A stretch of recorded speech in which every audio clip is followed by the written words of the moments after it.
जय श्री कृष्णा।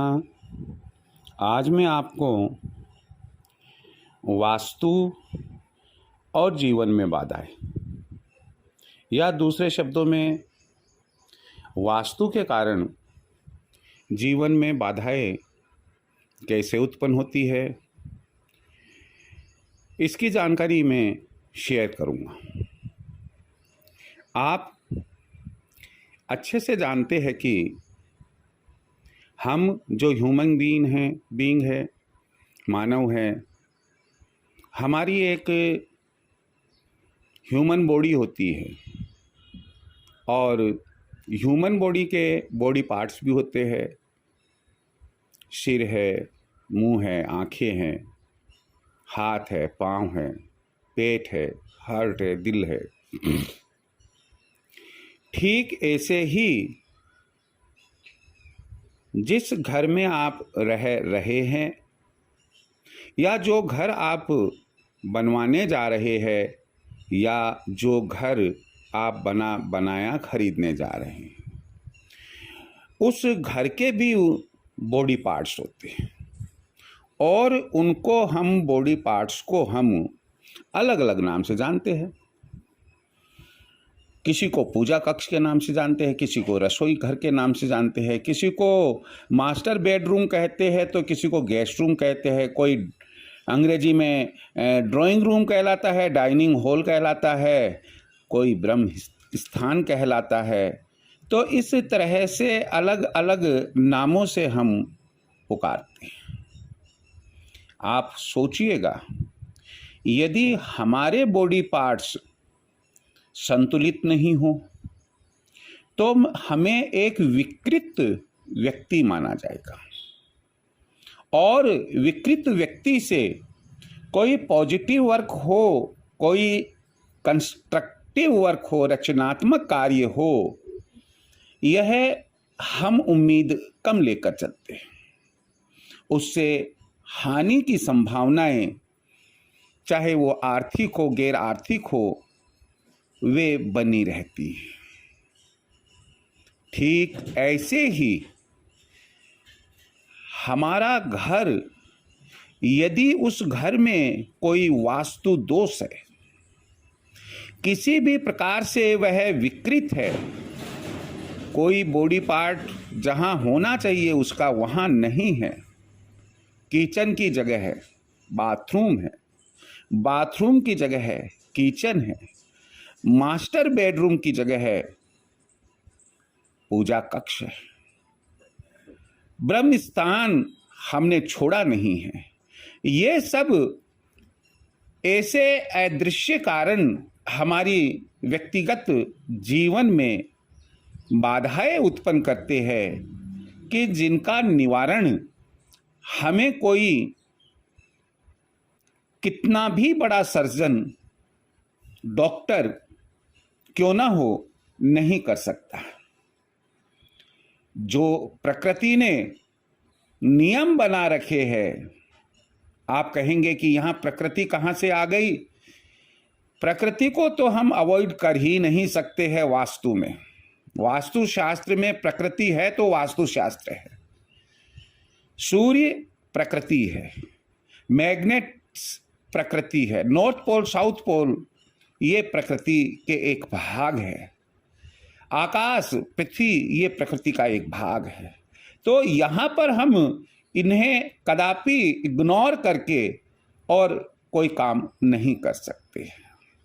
जहाँ हमें सनलाइट की ज़रूरत मॉर्निंग आवर्स में है, वहाँ सनलाइट आनी चाहिए। जहाँ नॉर्थ पोल से मैग्नेटिक पावर्स आती है, तो वहाँ जैसा अरेंजमेंट हमें वास्तु में मिलता है, उसी प्रकार का कंस्ट्रक्शन हमें करना चाहिए। हम इन सामान्य बातों में ज़्यादा न जाकर अपने बिंदु पर आते हैं, लेकिन मैं फिर आपसे यही कहना चाहूँगा कि काफ़ी शोध के बाद कोई ना कोई चीज़ बाहर निकल कर आती है। हो सकता है कि बहुत सी बातों की जानकारी आपको हो, मैं ये नहीं कह रहा, क्योंकि आज दुनिया भर का सॉफ्ट कॉपी और हार्ड कॉपी लिटरेचर अवेलेबल है। और जब आप मकान बनवाते हैं, बनाते हैं, रह रहे हैं, तो कहीं ना कहीं कोई ना कोई विद्वान साथी आपका कुछ न कुछ बताकर चला जाता है।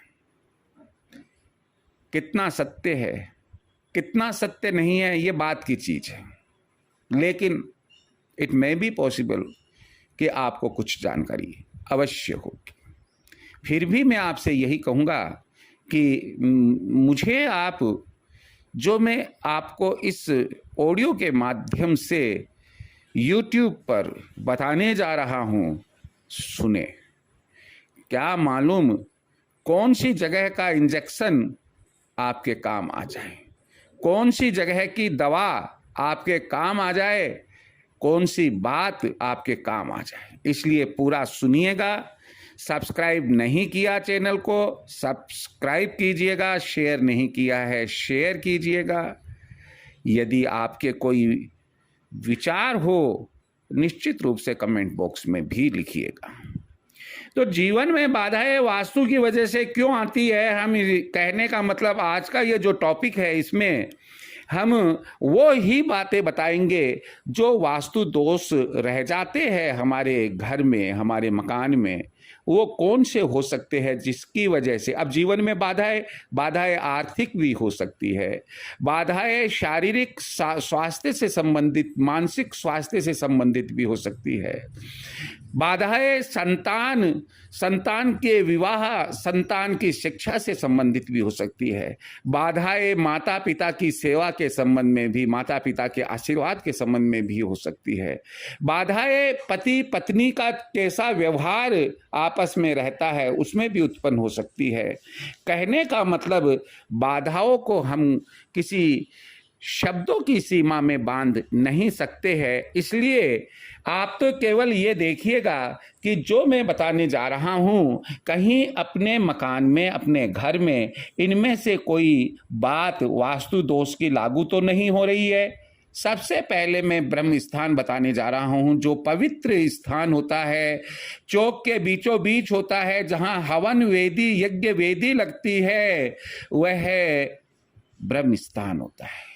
उस चौक में इसको थोड़ा ऊंचा रखा जाता है। जो उसका ढलान होता है, उसमें पूरे चौक में सेंटर पॉइंट जो ये होता है, चाहे यह आधा सूत, आधा mm ही क्यों ना ऊंचा हो, ऊंचा रखा जाता है।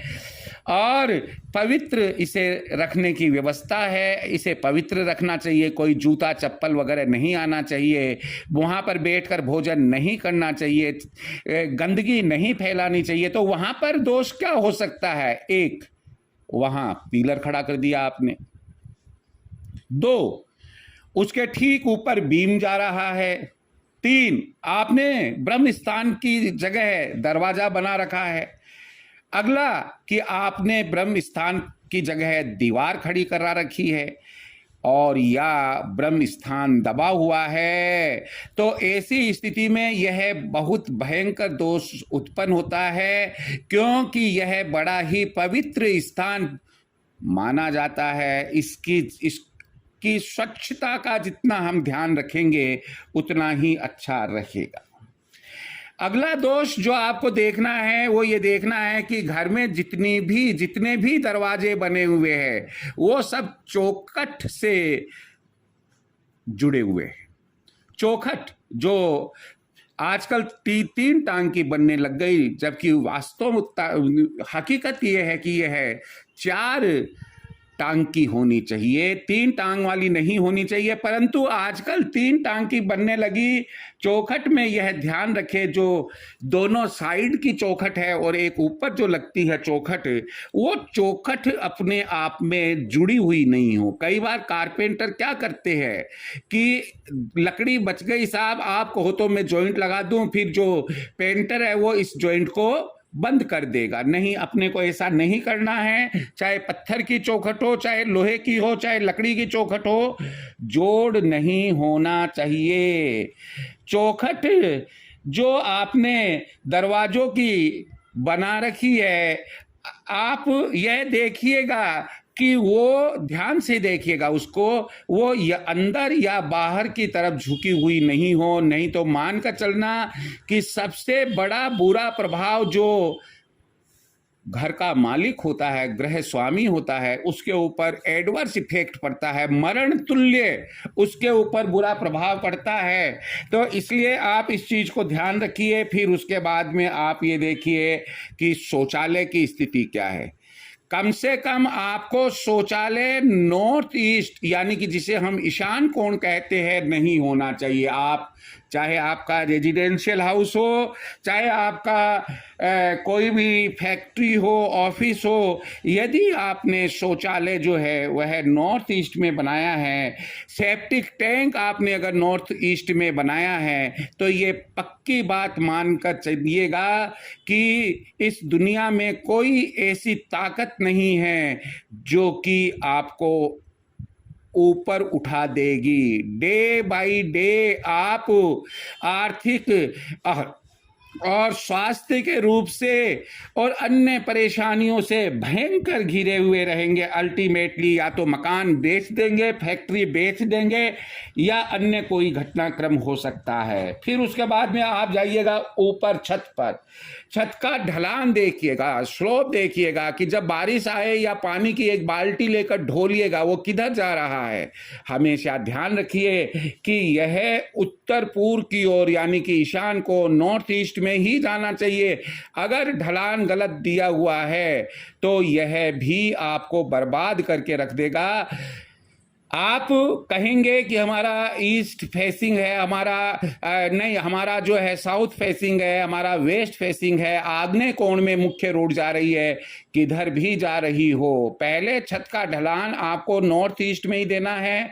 अंडरग्राउंड पाइपलाइन आप इस प्रकार से बिछाए कि वो जो मेन बाहर की ड्रेनेज है उससे जाकर मिल जाए, बाहर की जो नालियां है उससे जाकर मिल जाए। सीढ़ियां, फिर आप देखिए जब जब नीचे से ऊपर सीढ़ियों पर जाते हैं तो कोई भी सीढ़ी टूटी फूटी नहीं होनी चाहिए। कई बार हम कोई लोहे की अलमारी चढ़ा रहे हैं, कोई फर्नीचर चढ़ा रहे हैं और गलती से सीढ़ी कोई क्षतिग्रस्त हो गई, डैमेज हो गई है। आपका कर्तव्य बनता है कि जितनी जल्दी हो सके उस सीढ़ी को आप सुधरवा ले। अगर आप ऐसा नहीं करते हैं तो जीवन में बाधाएं ही बाधाएं आएगी, रुकावटें ही रुकावटें आएगी। और इसके अलावा एक बात और, घुमाव एक राइट हैंड साइड में या बार बार घुमाव आ रहा है तो भी स्ट्रेट चलकर घुमाव आना चाहिए। सर्पाकार जैसे स्नेक होता है, सांप नुमा जो गोलाई लिए हुए होता है, ऐसी सीढ़ियां कदापि नहीं होनी चाहिए। इस साथ ही साथ जब आप नीचे से ऊपर या ऊपर से नीचे जाए तो ये ध्यान रखिएगा कि सीढ़ियों की संख्या 5, 11, 14, 17, 23 या कोई भी ऐसी प्राइम नंबर या अभाज्य संख्या हो जिसमें कि 3 का भाग देने पर, वापस बोल रहा हूं, प्राइम नंबर हो, अभाज्य संख्या हो, 3 का भाग देने पर शेष 2 बचे, रिमाइंडर 2 बचे। सीढ़ियों की संख्या ऐसी होनी चाहिए। आपको जो कंस्ट्रक्शन करने वाला मिस्त्री है या कॉन्ट्रैक्टर है वह कह सकता है कि साहब इसमें तो ये जो है 10 सीढ़ियां बनेगी, हमने 3 का भाग दिया, 1 बचा। तो आपने कहा भैया नहीं, हमें को तो ज्यादा 11 चाहिए। वो कहता नहीं साहब ऐसा संभव नहीं है, आप उसको कह दीजिएगा सीढ़ियों की ऊंचाई कम कर दीजिएगा, 1 सीढ़ी बढ़ा दीजिएगा। जहां पांव रखते हैं आधा आधा इंच कम कर दीजिएगा, 1 सीढ़ी बढ़ा दीजिएगा। सीढ़ियों को कम या ज्यादा करने के लिए उसकी ऊंचाई को कम ज्यादा कर सकते हैं, लेकिन सीढ़ियों की संख्या में 3 का भाग देने पर 2 शेष बचना चाहिए। और संख्या यदि प्राइम नंबर हो, जैसे 5 एक प्राइम नंबर है, 11 प्राइम नंबर है, 17 प्राइम नंबर है, 23 प्राइम नंबर है, इस प्रकार से ऐसे प्राइम नंबर होना चाहिए। बाद में देखिए अब आप एक दोष जो अगला है वो है मुख्य द्वार, मेन गेट से संबंधित। अगर आपका मेन गेट उसके सामने टूटे पेड़ खड़े हुए हो, ठूंठ निकले हुए हो, ये नहीं होना चाहिए। बर्बाद हो जाओगे जीवन में। आप कहेंगे कि ये मेरे प्रॉब्लम्स ही प्रॉब्लम्स क्यों आ रही है, तो प्रॉब्लम्स नहीं आएगी तो क्या आएगा आपके?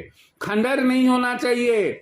आपके खंडर है सामने, आप चाहे जेसीबी मंगवा कर या कैसे भी करके उसकी साफ सफाई करवा दे, या जिसका प्लॉट है उसको कह दे भाई साहब ये इसका पैसा मैं दे दूंगा लेकिन इसकी साफ सफाई करवा दीजिए। पेड़ टूटा फूटा है उसको हटवा दीजिएगा, पैसा लगे लग जाने दो, पैसा कमा लोगे, लेकिन जीवन में जो बाधाएं होगी और वो आ गई, ऐसी आ गई कि वो जीवन भर अब आपसे दूर नहीं होगी, तो फिर क्या करेंगे? आपके घर के ठीक सामने, मुख्य द्वार के ठीक सामने पत्थरों का ढेर नहीं होना चाहिए। कई बार कंस्ट्रक्शन पूरा हो गया और मिस्त्री ने कहा कि साहब पत्थर यहाँ इकट्ठे कर दूं, आपने सोचा मेरी देखरेख में रहेंगे, कोई उठाकर नहीं ले जाएगा, और पत्थरों को आपके ठीक सामने जब आप काम पर जाते हैं, जब अच्छे काम पर जाते हैं, आपको पहले दरवाजा खोलते ही आपने अपने हाथों से ही कांटे बोए, यानी कि आपको सबसे पहले पत्थर दिखाई देते हैं। इसका मतलब नसीब में तो पत्थर लिखे हुए हैं। ईंधन का भंडार भी सामने नहीं होना चाहिए। कई घरों में ऐसा पाएंगे हम जहाँ जिनके खेत आदि है, वो अपने यहाँ जो ईंधन होता है, जो पेड़ों की लकड़ियां वगैरह होती है, उसको घर के सामने इकट्ठा कर देते हैं, ढेर लगा देते हैं। उससे भी घर में बाधाएं उत्पन्न हो जाती है। अगला जो वास्तु दोष देखे जिनकी वजह से जीवन में बाधाएं आती है, वो देखे अपने रसोई घर और शयन कक्ष को। रसोई घर, शयन कक्ष, ये किसी भी हाल में इनका प्लस्तर टूटा फूटा नहीं होना चाहिए। यदि टूटा फूटा है उसे प्लस्तर वापस करवा दीजिए। रंग रोशन उतर गया है, रंग रोशन करवा दीजिएगा। खिड़की दरवाजे खराब हो रखे हैं, खिड़की दरवाजे सही करवा दीजिएगा। बोरिंग, कुआं, कभी कभी क्या होता है कि ध्यान न होने के कारण कुआं या बोरिंग घर के ठीक सेंटर में बनवा लिया जाता है। यह बहुत बहुत हानिकारक होता है और बाधाओं का ढेर लगा हुआ होता है। हमें एक अगली बात देखनी है कि आपके घर का जो नॉर्थ ईस्ट कॉर्नर है उसमें जाकर देखिएगा कि कहीं कोई पुराना सामान, अनुपयोगी, अनयूज्ड, जिसको का कोई उपयोग ही नहीं है, ऐसा कोई सामान तो नहीं पड़ा हुआ है। अगर पुराना सामान अटाड़ा सटाड़ा पड़े हुए हैं तो ये भी आपको बर्बाद करके रख देंगे। खिड़कियां सरकने वाली अगर ये है तो ये बाधाओं का एक कारण होगी आपके। और वाटर टैंक ये यदि साउथ ईस्ट में है तो आग्नेय कोण में है तो बाधाओं का एक बहुत बड़ा कारण होगा। तो इस तरह से मैंने आपको बताया वास्तु के ऐसे दोष जो हमारे जीवन में केवल और केवल बाधाएं और रुकावटें ही लेकर आते हैं। मुझे उम्मीद है कि अगर ये ऐसे दोष है तो आप इन दोषों को दूर करेंगे। जय श्री कृष्णा।